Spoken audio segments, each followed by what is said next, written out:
Cycle తొక్కడం ఎంతో ఆరోగ్యకరమని తెలుగుదేశం నాయకులు గ్రంథి బాబ్జీ కాకినాడ సైక్లింగ్ అసోసియేషన్ ఉపాధ్యక్షులు చలపతిరావు పేర్కొన్నారు. కాకినాడ వివేకానంద పార్క్ వద్ద ప్రపంచ సైక్లింగ్ డే సందర్భంగా సైకిల్ ర్యాలీ నిర్వహించారు. ఈ సందర్భంగా వారు మాట్లాడారు. ఆరోగ్యాన్ని కాపాడుకోవాలంటే ప్రతి ఒక్కరూ సైకిల్ తొక్కడం ఎంతో ఉత్తమమని వారు చెప్పారు. నిరంతరం సైకిల్ వాడకం ద్వారా శరీర దారుఢ్యం పెరుగుతుందన్నారు. అలాగే మానసిక ఒత్తిడి నుంచి విముక్తి కల్పిస్తుందన్నారు. విద్యార్థి దశ నుంచే సైకిల్ వాడడం ద్వారా ఎన్నో ప్రయోజనాలు ఉంటాయని వారు వివరించారు.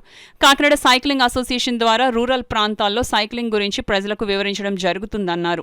ప్రతిరోజు 50 కిలోమీటర్లు సైక్లింగ్ చేయడం జరుగుతుందని తెలిపారు. ఈ కార్యక్రమంలో అధ్యక్షులు, సెక్రటరీ స్టాన్లీ రాజు, ఉప కార్యదర్శి రమేష్, నేమాని సత్యనారాయణ తదితరులు పాల్గొన్నారు. 20,000 కిలోమీటర్లు తొక్కామండి. రికార్డ్ క్రియేట్ చేసాం అనమాట. ఆంధ్రాలో ఏ క్లబ్ కూడా తొక్కలేదు. సో మా పర్పస్ ఏంటంటే ఆదివారం రూరల్ విలేజెస్కి వెళ్తాము. అక్కడ వాళ్ళందరికీ ఎడ్యుకేట్ చేస్తామండి. సైక్లింగ్, దానివల్ల వచ్చే ఆరోగ్యాలు అవన్నీ అండి. అది మెయిన్ పర్పస్. సో రకరకాల వాళ్ళు రకరకాలు చూస్ చేసుకుంటున్నారు ఆరోగ్యం గురించి. మేమందరం సైక్లింగ్ చూస్ చేసుకున్నాము. బికాస్ అన్ని రకాల నొప్పులు, ఎస్పెషల్లీ స్పైనల్ కార్డ్ నొప్పి, ఇవన్నీ తగ్గిపోద్దండి సైక్లింగ్ చేయడం వల్ల.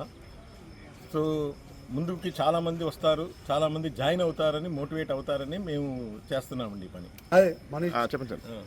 ఈ వరల్డ్ సైక్లింగ్ డే సందర్భంగా బాబ్జీ గారు మా సైక్లింగ్ అసోసియేషన్ ప్రెసిడెంట్, సెక్రటరీ గారికి చిన్న ఫెసిలిటేషన్ చేశారు.